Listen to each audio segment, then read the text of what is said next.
Nós leremos então Romanos 12, de 17 a 21.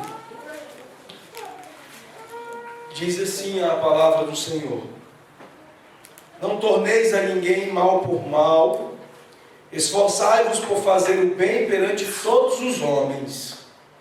Se possível, quando depender de vós, tende paz com todos os homens. Não vos vingueis a vós mesmos, amados, mas dai lugar à ira, porque está escrito: A mim me pertence a vingança, eu é que retribuirei, diz o Senhor.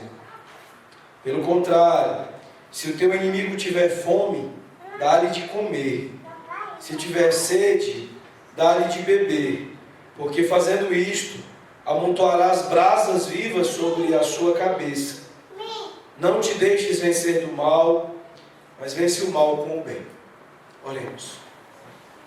Senhor, nosso Deus e nosso Pai, Deus bendito, Senhor, nós nos alegramos aqui na Tua presença, Senhor. Pai, esse momento da vida do Teu povo, tão especial, o cume, ó Pai, o clímax da nossa semana, o momento do nosso maior privilégio, entre tantas as coisas gozosas que o Senhor nos dá, estarmos reunidos no Teu santo dia, ó Pai, para gozarmos da Tua presença em um momento tão solene, tão, ó Pai, importante para a vida do Teu povo, que é o culto, que o Senhor mesmo convocastes, que é o Senhor mesmo quem nos conduz pela provisão da Tua graça. Nós nos alegramos muito esta noite, ó Pai, com aquilo que nós cantamos como expressão da gratidão dos nossos corações, do nosso contentamento, ó Pai, com a maravilha que é, ó Deus, termos os olhos limpos pelo Senhor para podermos contemplar a Tua glória, podermos perceber a Tua graça, ó Deus, em tudo quanto o Senhor é e tudo quanto o Senhor faz. Ó Deus, podemos ter tão claramente nas nossas vidas a presença das Tuas bondosas obras em nosso favor. Ó Deus, nós nos alegramos neste momento. E com esses corações alegres, ó Deus, corações renovados, ó Pai, pelo convencimento, pela convicção firme de que fomos perdoados por Ti na cruz, na obra realizada pelo Teu Filho em nosso favor. Nós, ó Deus, queremos ser ainda mais animados, nos tornarmos ainda mais alegres, ó Pai, nesta esperança tão firme, tão sólida que temos em Ti, Deus. E pela Tua palavra que está diante de nós neste momento, nós queremos ler ainda mais da Tua vontade em nós, queremos crescer ainda mais à imagem do Teu Filho, aprendendo de Ti, ó Deus, aprendendo destas breves palavras que encontramos nesses versículos que lemos, ó Pai, ensinamentos preciosos que possam ser aplicados ainda mais profundamente na maneira de nós vivermos e que isso possa, ó Pai, fazer-nos mais agradáveis a Ti. Portanto, ó Deus, nós Te clamamos, ó Pai, dirige-nos quanto a falar, de maneira que somente seja dito aquilo que corresponda à Tua palavra. E, ó Deus, concede-nos a graça de sermos bons ouvintes, para que, sinceramente e com muita disposição nos nossos corações, nós possamos ouvir, acolher com a inteligência que o Senhor concedeu a cada um dos Teus filhos, acolher com os afetos do coração, com as disposições mais profundas do nosso ser de amar a Tua palavra, amar aquilo que nos traz retidão, e, ó Deus, de sairmos daqui com a firme determinação de vivermos segundo aquilo que aprendemos. Portanto, ó Deus, dá-nos da Tua graça, dá-nos de Cristo Jesus. É no nome dEle que nós Te pedimos, Senhor. Amém. Amados, nós já vimos até aqui sobre relações transformadas, o resultado de uma vida centrada no Evangelho. Nós vimos sobre a mudança da nossa relação com Deus. Romanos 12, versos de 1 e 2, nos fala sobre a grande mudança que aconteceu na vida da gente, quando o próprio propósito do Evangelho, que o apóstolo Paulo deixou muito claro desde os primeiros momentos em que ele começou a falar do glorioso Evangelho de Deus aqui na carta aos Romanos, ele nos fala de maneira prática que a nossa vida se transformou num grande culto, numa grande celebração do Deus vivo, da misericórdia e da graça dele. De maneira que a nossa relação com Deus mudou. De maneira que antes nós éramos chamados de inimigos de Deus, e agora nós somos um povo de Deus. Nós somos um povo que é chamado de nação santa, de povo de propriedade exclusiva de Deus, de um sacerdócio que é do rei e que vive a vida nele. A vida que agora é o motivo pelo qual nós medimos toda a vida e todas as coisas na vida. Portanto, a primeira coisa importante que na prática, daquilo que o apóstolo Paulo começou a nos expor, logo depois de terminar a primeira sessão de Romanos, no final do capítulo 11, falando da maravilha, da grandeza do conhecimento de Deus, Paulo irrompe em falar das coisas práticas das nossas vidas, nos falando que a nossa maneira de nos relacionar com Deus mudou. O Evangelho mudou a maneira como nós encaramos e enfrentamos o Todo-Poderoso. Mas não apenas isso, nós não temos apenas agora mentes consagradas e renovadas numa relação mudada com Deus, mas o nosso relacionamento com nós mesmos mudou. De maneira que Paulo, no verso 3, ele nos diz que não cabe mais, não convém mais pensar de nós mesmos muito além do que aquilo que de fato somos.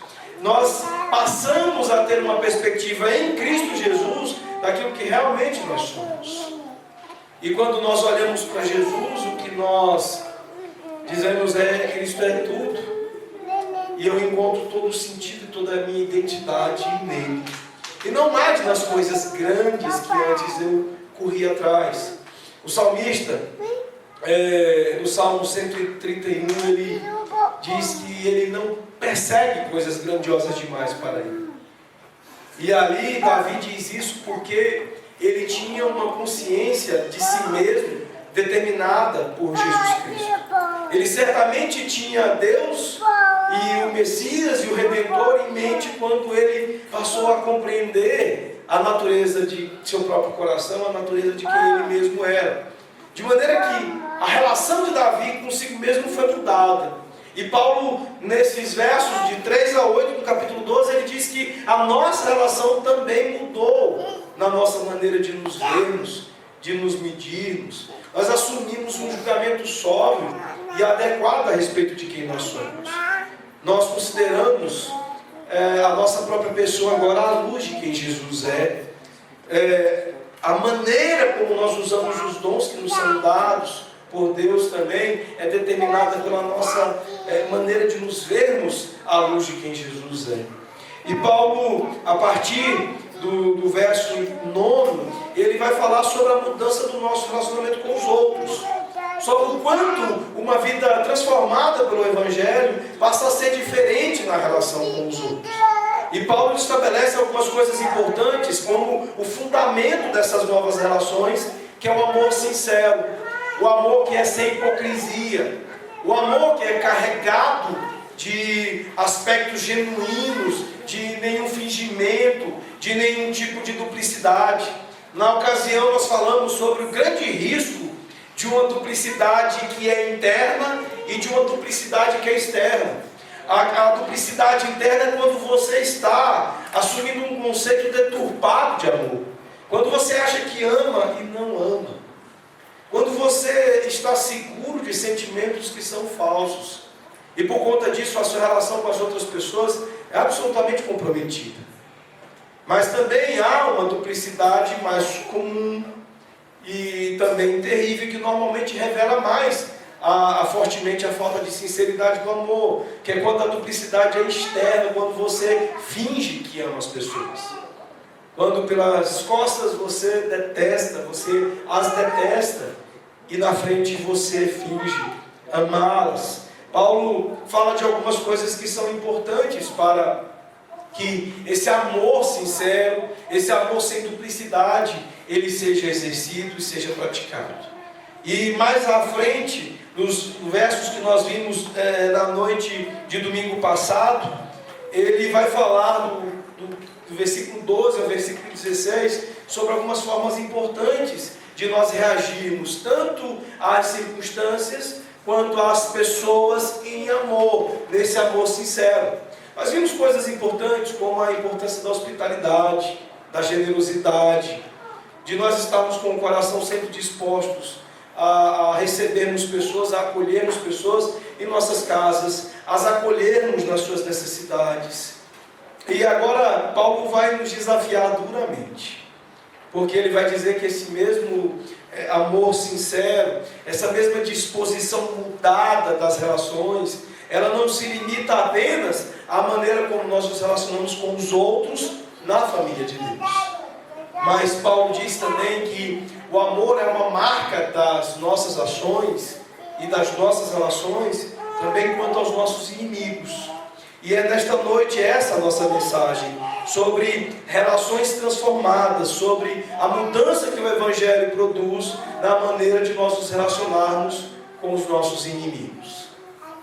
Paulo, ele, em outras palavras, ele vai dizer-nos aqui que no contexto das nossas relações com os nossos inimigos, nós provamos aquilo que faz parte do ministério do Senhor Jesus: vencer o mal com o bem. Quando o bem vence o mal. Uma coisa importante para nós começarmos a observar aqui é em relação ao fato de que Paulo vem estabelecendo, desde que ele começa a falar de relacionamentos aqui, a ideia de altruísmo, de abnegação.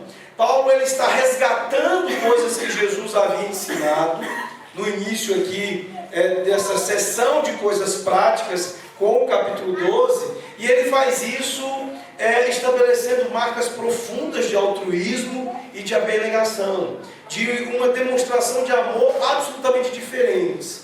Mas Paulo não traz nada novo. O que é importante nós observarmos é que, por mais que ele não cite, que ele não faça uma menção específica, e ele não faz porque são conhecimentos notórios demais a qualquer cristão, é que ele está resgatando o ensino do Senhor Jesus sobre a nossa maneira de nos relacionarmos com o próximo, e até mesmo, especificamente quanto ao texto de hoje, a maneira de nós nos relacionarmos com os nossos inimigos. Paulo está trazendo de volta o ensino que ele mesmo havia recebido do Senhor Jesus Cristo e que Jesus havia dado a todos os seus discípulos. Em Filipenses 1:20, Paulo ele fala sobre a necessidade de nós exaltarmos a Cristo em nossos corpos, seja pela vida ou seja pela morte. E o objetivo dele nesta passagem é justamente fazer com que de maneira muito prática nós possamos fazer isso, exaltar Cristo com os nossos corpos através da maneira como nos relacionamos com outras pessoas. Isso só acontece com o altruísmo e com a abnegação que nós só encontramos em Jesus Cristo. O desejo que Jesus estabeleceu, que o próprio apóstolo Paulo foi beneficiário dele, e que agora Paulo está desejando que nós venhamos aprender, é de que o nosso inimigo venha conhecer a misericórdia e a graça que nós mesmos encontramos na cruz. E assim, em vez de responder ao mal feito que é feito contra nós com o mal ou com a vingança, nós estamos sendo ordenados a responder com o amor radical de Cristo que vence o mal com o bem. O apóstolo Paulo sabia bem o quanto ele havia sido inimigo do cristianismo. Ele tinha claro o quanto ele era praticamente um degenerado em relação à sua maneira anterior de se relacionar com a igreja. Ele diz que ele tinha sido insolente, blasfemo, perseguidor da igreja, inimigo, não apenas da igreja, mas inimigo de Deus. E foi exatamente aquilo que o Senhor Jesus estabeleceu, ensinou, como sendo os afetos próprios daqueles que agora se relacionam com base no Evangelho, que fez com que Paulo fosse ser recebido no meio do povo de Deus de uma maneira tão graciosa. Se nós recuperarmos alguns aspectos da vida do apóstolo, nós vamos ver isso com muita clareza. Os irmãos se recordam de que quando Paulo supervisionou a morte de Estevão, no momento do seu martírio, ele pediu apenas que o Senhor recebesse o seu Espírito e perdoasse aqueles que naquele momento lhe matavam, repetindo aquilo que o próprio Senhor Jesus Cristo já havia feito nas suas últimas horas, quando Jesus diz: Pai, perdoa-os, eles não sabem o que fazem. E então, depois da conversão do apóstolo Paulo, os irmãos se lembram muito bem do temor, do medo que a princípio tomou o coração dos irmãos, dos crentes, quando Paulo fora levado até eles, e como todo o peso que ele representou no passado, muitos irmãos temeram pelas suas próprias vidas.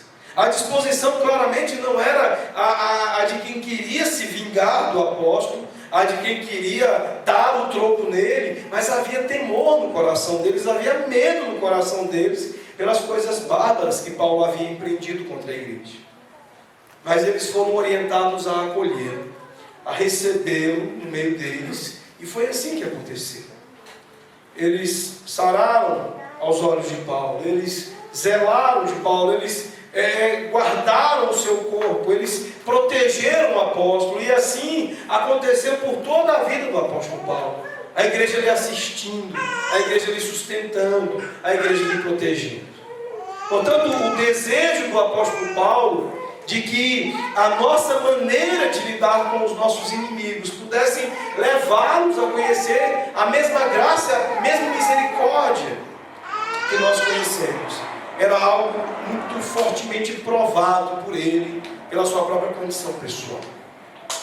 A outra coisa muito importante que nós precisamos entender aqui sobre esse texto é: quem são os inimigos? Quem são os nossos inimigos? Nós podemos ter inimigos que sempre nos odiaram. Por exemplo, por conta de uma causa, de um movimento, de algum tipo de lealdade que nós temos.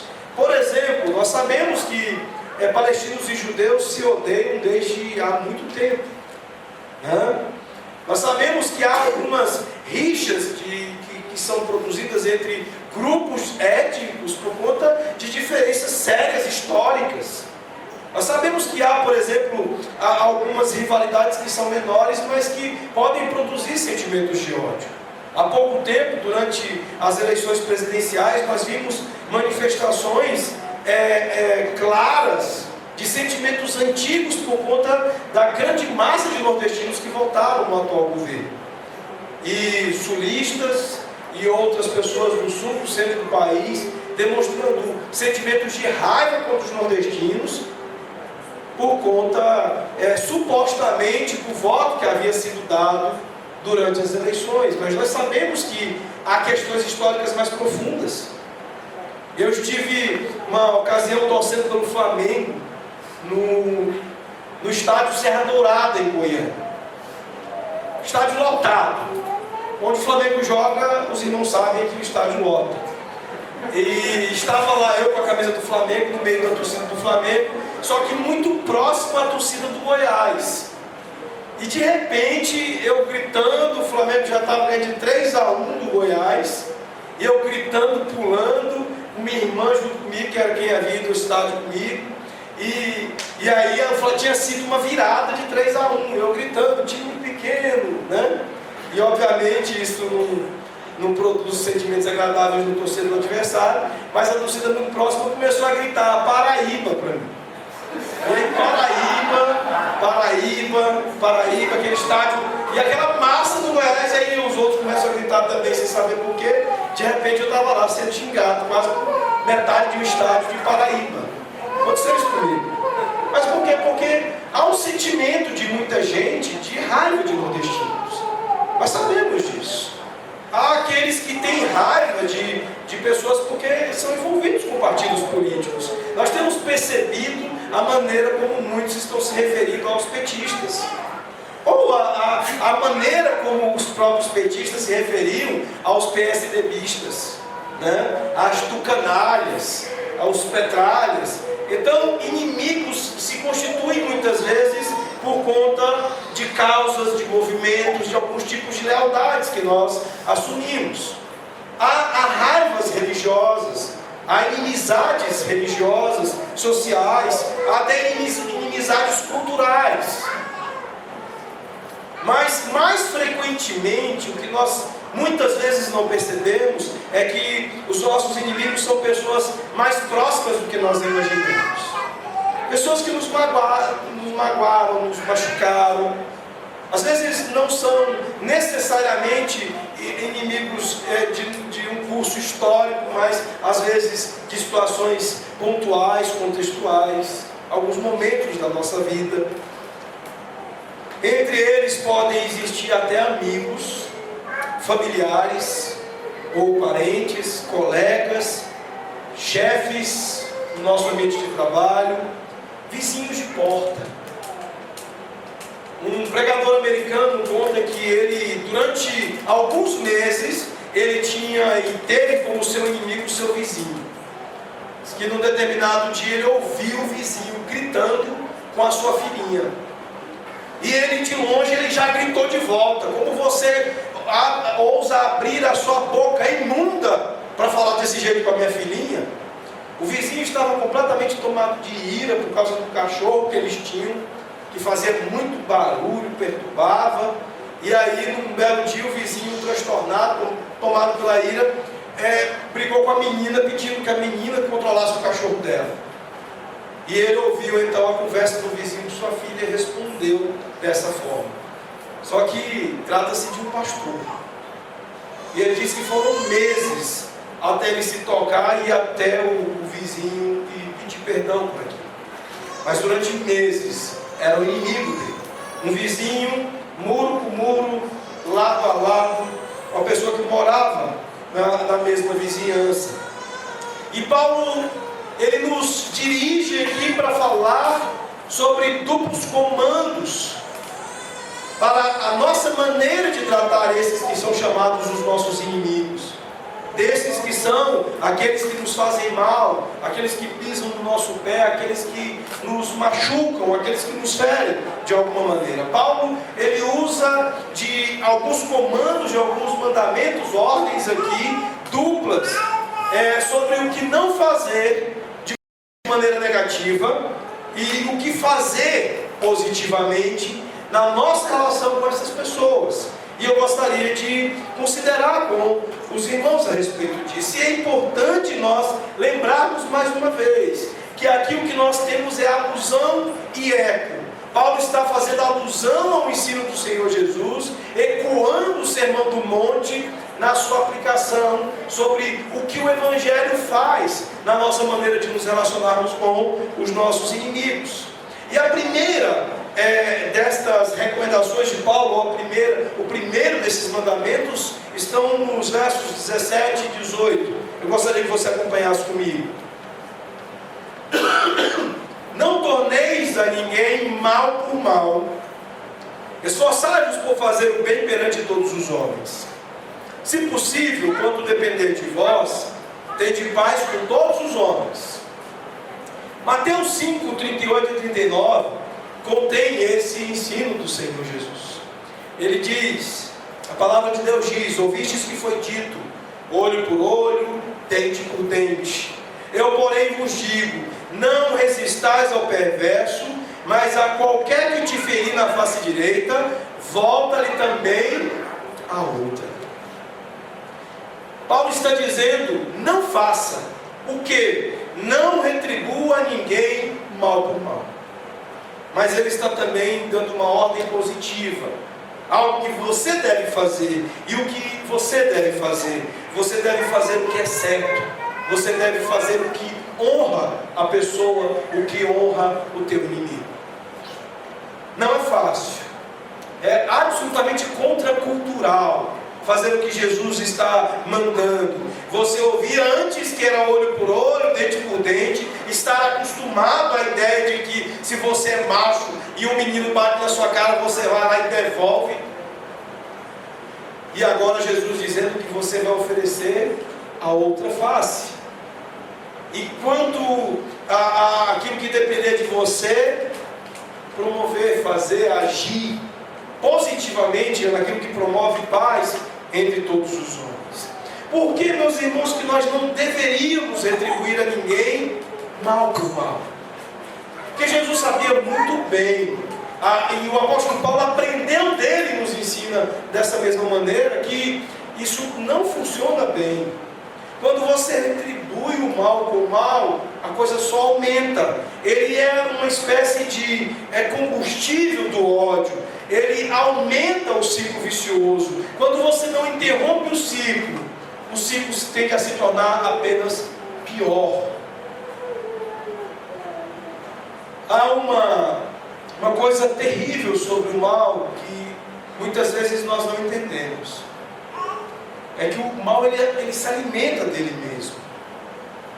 E toda vez que você tentar pagá-lo na mesma moeda, ele se tornará mais forte, ele se alimentará mais. É como jogar gasolina na fogueira. Você já tentou fazer isso? Eu fico imaginando pessoas que acidentalmente foi tentar pegar algum tipo de líquido para apagar um fogo e jogou aquilo que achava às vezes ser água e havia alguma medida de combustível naquilo. O pavor, o desespero, a agonia da pessoa de ver que o fogo aumentou. É exatamente esta frustração que será comum naquele que tenta pagar o mal com o mal, achando que isso irá conter o mal. Paulo está dizendo, não, isso não funciona. Não retribua a ninguém mal por mal. Por quê? Porque isso não funciona. Em vez disso, nós devemos fazer o que é certo, o que é honroso. E é interessante porque o apóstolo Paulo ele fala que deve ser à vista de todos. Vejam comigo, acompanhem por favor, a parte final do verso 17. Ele diz: esforçai-vos por fazer o bem perante todos os homens. Ou seja, à vista dos olhos de todos os homens.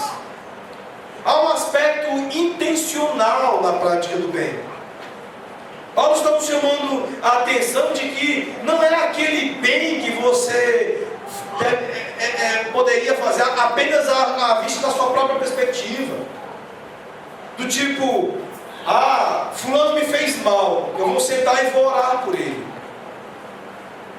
É mais do que isso. Paulo está dizendo que não, você sim vai orar por ele, mas você vai fazer algo à vista de todos. Aí falou, não, mas é demais, né? Porque o cara senta a mão na minha cara, eu oro por ela no meu quarto. Se eu for orar por ele em público à vista de todos os homens, eu vou ficar como realmente um frouxo. Mas é essa a ordem. É à vista de todos os homens. Isso nos dá lugar, nos obriga a pensar antes de agir, a calcular a nossa ação e a removê-la do lugar comum de um coração centrado em nós mesmos, onde haverá altruísmo, a abnegação do ato, e colocá-lo à cruz, colocá-lo no Calvário, colocá-lo à disposição do Evangelho, porque só assim você será capaz de fazer à vista de todos, à vista de todos os homens. O comando aqui é muito importante de ser dito. Não é para você sentir, mas para você fazer. Não tem nada a ver com as suas emoções, mas tem tudo a ver com a intencionalidade dos nossos atos. Uma coisa importante é que Paulo está dizendo que as nossas ações pertencem a Deus, e não aos nossos sentimentos, e não aos melindres do nosso coração. Uma das grandes ruínas do cristianismo do nosso tempo é que ele é extremamente sensual. Ele incentiva a sensualidade. Ele incentiva o império dos sentimentos. De maneira que a maioria das pessoas fica, não estou me sentindo bem com a igreja. Você não tem que se sentir bem com a igreja, não. Se tua vida foi mudada pelo Evangelho, se as tuas relações são centradas no Evangelho, então pare, pense e faça. E o que envolverá isso? parar, pensar e fazer. Você olhar para o coração, afastar a medida de sensualidade dele, desse império dos sentimentos, e entender que as suas ações pertencem a Cristo. Tudo bem se ele é voltado, você foi incomodado, mas Jesus está dizendo, mas a tua maneira de agir em relação a ele me pertence. E o que eu quero é, na intencionalidade dos seus atos, que você seja propositivo quanto ao Evangelho. Vá e mostre o que é certo e o que é errado. Você não apenas vai orar pelo seu inimigo, mas vai tornar público o conhecimento de que da maneira como os filhos de Deus agem. Olha, pessoas iracundas fazem isso, senta o tapa na cara. Mas pessoas mudadas pelo Evangelho dão uma outra face. Pessoas mudadas pelo Evangelho agem fazendo o que é certo, fazendo o que é honrado, para promover, do que depender dele, a paz. Fazer o que é certo inclui bênção e não xingar ou amaldiçoar, o que nós já havíamos visto no verso 14. Olha comigo novamente o verso 14, que nós vimos no domingo passado. Abençoai os que vos perseguem, abençoai e não amaldiçoeis. Nós não devemos encontrar prazer em xingar. Tem um líder filósofo dentre os pensadores conservadores do nosso país, que tem sido uma espécie de ícone para muita gente. Olavo de Carvalho. Tem uma boca suja, que é uma coisa triste.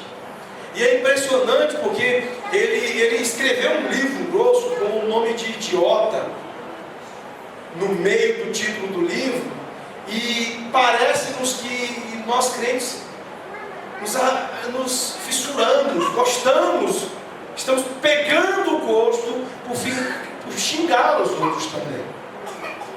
E o mandamento bíblico é claro. A nossa boca é para abençoar e não para amaldiçoar. É para fazer o que é certo, o que é honrado, e não para fazer o que é indecente e desonroso, ficar xingando as outras pessoas. Eu sei que você está cheio de vontades de xingar o presidente da República, os partidários dela e tudo mais. Mas veja o que a palavra de Deus está nos ensinando. E me diga se ela justifica, se ela dá base, se ela fundamenta esse tipo de comportamento. Evidente que não. Jesus, ele foi firme, ele foi duro contra os religiosos em contexto muito específico, com relação à prevaricação do tempo das coisas de Deus. Chamou e qualificou a falta de caráter deles.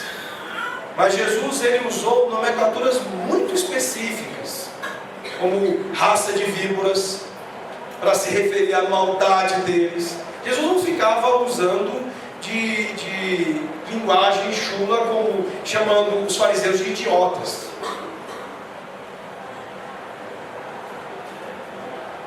O segundo comando importante, viver pacificamente com todos, e se possível, desde que dependa de nós. Está muito claro de que se você agir assim, pode até ser que não haja paz, mas não pode ser porque você não tenha concorrido para isso. Se a paz não aconteceu por causa do outro, é uma coisa. Se ela não aconteceu por sua causa, isso é inaceitável diante do Evangelho. Paulo está deixando muito claro de que se depender de nós, se depender de você,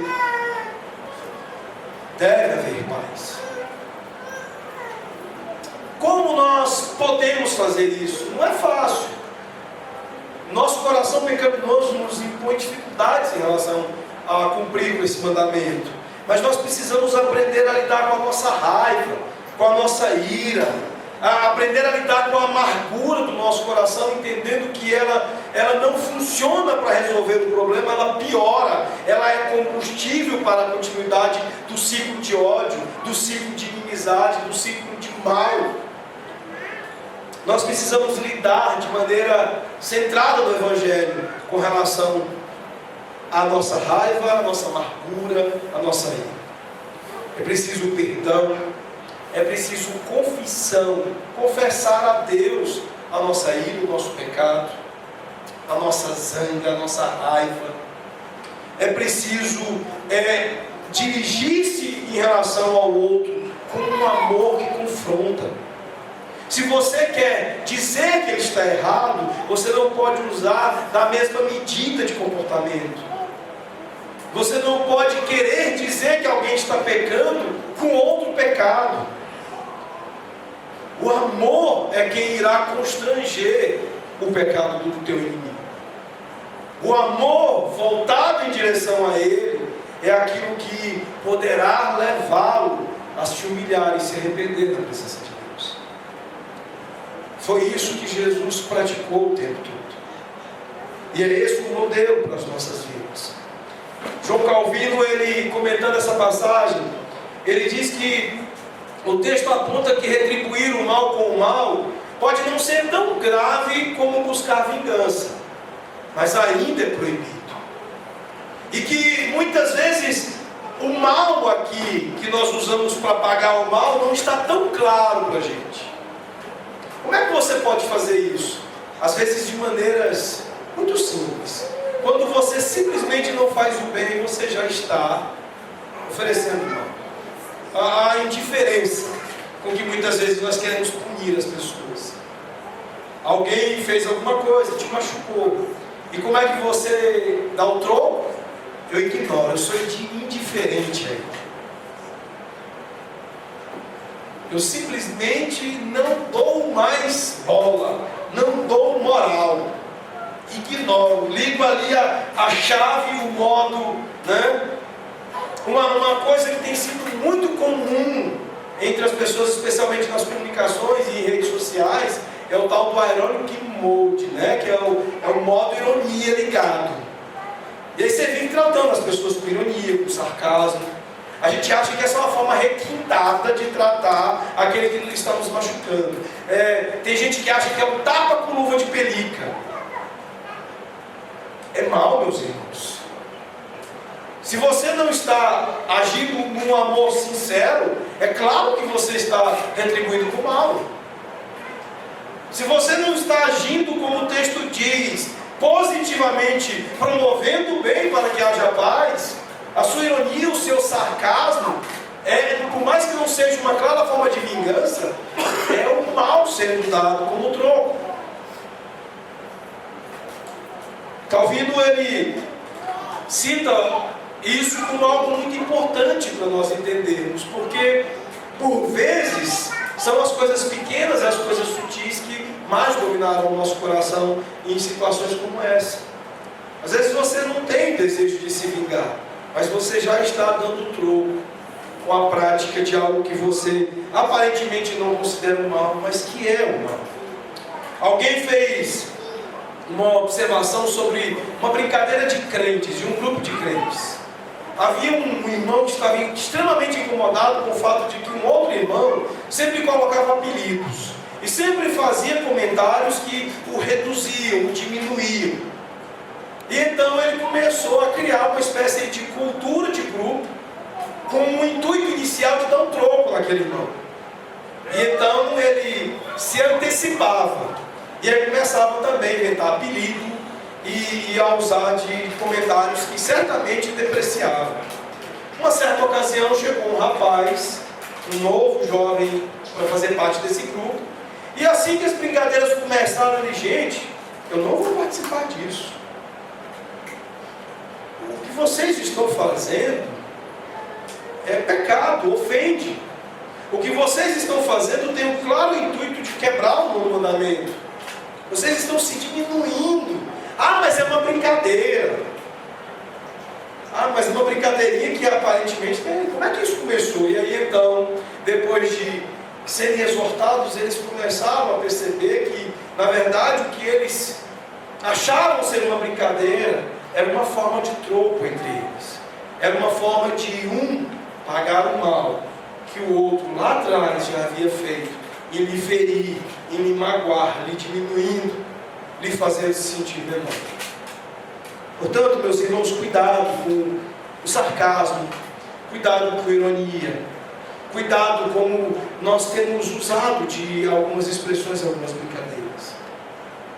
No seminário, o Luiz sabe disso, Alex, há algumas brincadeiras do tipo ficar chamando um ao outro de herege. A gente precisa tomar cuidado com a maneira como nós temos agido.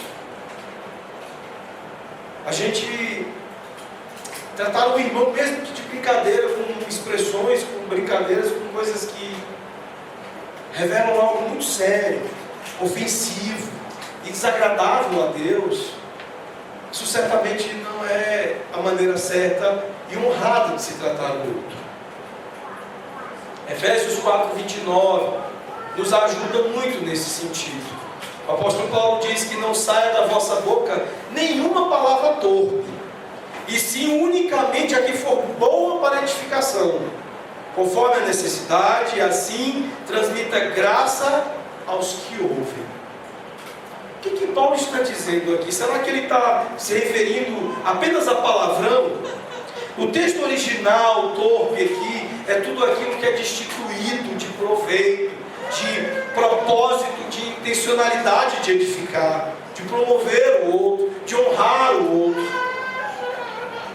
Portanto, meus irmãos, não cabe nas nossas relações pagar o mal com o mal. E é preciso tomar cuidado que muitas vezes nós pagamos o mal, com brincadeiras, com ironias, com sarcasmo. Mas Paulo continua, versos 19 e 20. Ele diz: não vos vingueis a vós mesmos, amados, mas dai lugar à ira, porque está escrito: a mim me pertence a vingança, eu é que retribuirei, diz o Senhor. Pelo contrário, se o teu inimigo tiver fome, dá-lhe de comer. Se tiver sede, dá-lhe de beber, porque fazendo isto amontoarás brasas vivas sobre a sua cabeça.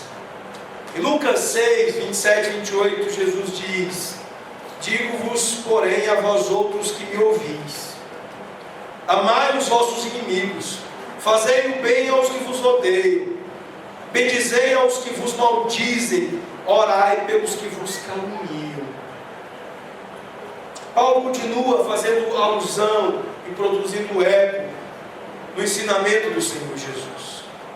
E agora, não apenas pagar o mal com o mal, mas ir a algo normalmente de intencionalidade mais crua, mais danosa, que é a prática da vingança. Paulo está dizendo que não, você não deve se vingar. Antes deve fazer o bem para os seus inimigos, deixando-os à ira de Deus. E por que nós não devemos nos vingar? Em primeiro lugar, porque a nossa compreensão é limitada e muitas vezes distorcida. Nem sempre nós estaremos de fato seguros de que aquilo que tenha sido feito contra nós deve ser punido de uma maneira adequada. Nós somos imprecisos, limitados nos nossos juízos, e nós poderemos nos vingar muito além daquilo que de fato pudesse corresponder como justa retribuição àquele que nos ofendeu. Há ainda a dúvida até mesmo se o que foi feito contra nós de fato foi uma ofensa. Será que nós somos tão precisos ao ponto de estarmos tão certos de que não podemos errar em nossos julgamentos? Eu já passei por situações onde pessoas, mas fulano me ofendeu, e eu não conseguia perceber a ofensa. Você já deve ter visto situações desse tipo, onde alguém estava tão seguro de ter sido ofendido, e possivelmente, ou talvez, só ele tenha visto isso. Segundo motivo é porque o julgamento e a vingança de Deus é que é o equalizador perfeito para todos os males. Ele é o juiz de toda a terra. Ele é quem pode ter todas as situações perfeitamente debaixo de sua avaliação, debaixo do seu julgamento. E em terceiro lugar, porque nós também somos pecadores, que precisam da misericórdia de Deus e que precisam dela desesperadamente. Esses são 3 motivos, nós podemos indicar mais, mas são 3 motivos suficientes pelos quais nós não podemos nos vingar. Em vez disso, Paulo diz que nós devemos fazer o bem aos nossos inimigos. Por quê? Porque com isso nós faremos muito mais por eles. Deixando a vingança, a nossa vingança, para a ira de Deus. Isso significa servi-los com misericórdia, com benevolência. Algumas interpretações divergem com relação à última parte do verso 20, quando diz: porque fazendo isto, ou seja, o bem aos vossos inimigos, amontoarás brasas vivas sobre a sua cabeça. Algumas pessoas pensam que a maneira da expressão aqui é de colocá-los sob vergonha e arrependidos de suas más ações. Há aqueles ainda que defendem que, fazendo assim o bem para os nossos inimigos, nós estaremos amontoando sobre eles uma punição mais severa. Eu particularmente prefiro a primeira interpretação. Eu acho que, de fato, nós estamos encaminhando-os mais fortemente à vergonha de suas próprias ações e à possibilidade de se arrependerem delas. Como nós podemos agir em relação a este segundo mandamento do apóstolo Paulo? Em última questão, o que Paulo está nos propondo aqui é uma questão de valor, e de valor centrado no caminho da cruz. A proposta radical do Evangelho, a proposta radical do cristianismo, de abnegação, altruísmo levados às últimas consequências, levados à cruz do Calvário. Você precisa levar o seu problema à cruz, de maneira que assim você poderá ir contra a corrente da cultura, ser contracultural, ir contra as imposições normais do seu coração ferido, agindo de uma maneira que somente Cristo é o nosso paradigma para agir. Nenhum outro seria um modelo para nós nesse sentido, a não ser o próprio Senhor Jesus. Um escritor americano chamado Bob Deffinbow, ele fala algumas coisas importantes sobre por que a vingança é um problema muito sério e por que nós devemos nos motivar a agir rigorosamente contra ela. Em primeiro lugar, ele diz que a vingança é contrária até mesmo àquilo que a sociedade considera certo. A própria referência que o texto faz a fazer aos olhos dos outros aqui, a fazer o que é correto aos olhos dos outros, é porque, meus irmãos, aquilo que é certo, até mesmo numa sociedade totalmente tomada pela subversão igual a nossa, tem um sentido de aceitação coletiva. A vingança, ela não é aceita pela nossa sociedade. Por mais que alguns absurdos aconteçam aqui e ali, como os linchamentos que nós já vimos por aí, o fato é que depois que passa, que a poeira baixa, o que nós vemos é um sentido de reprovação. A sociedade, ela até embarca na graça de algumas situações, mas no final das contas ela reprova a vingança. A vingança não promove a paz, mas ela incita os homens à hostilidade.